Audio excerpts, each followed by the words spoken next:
Meaning of idler. Idler. Idler. Idler. Idler. The word idler refers to someone who habitually avoids work or is lazy.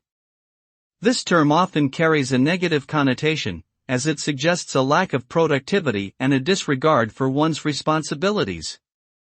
An idler may spend their time engaging in leisurely activities rather than completing tasks or pursuing goals. This behavior can lead to frustration and resentment from those around them, particularly if they are dependent on the idler to contribute to a shared project or endeavor.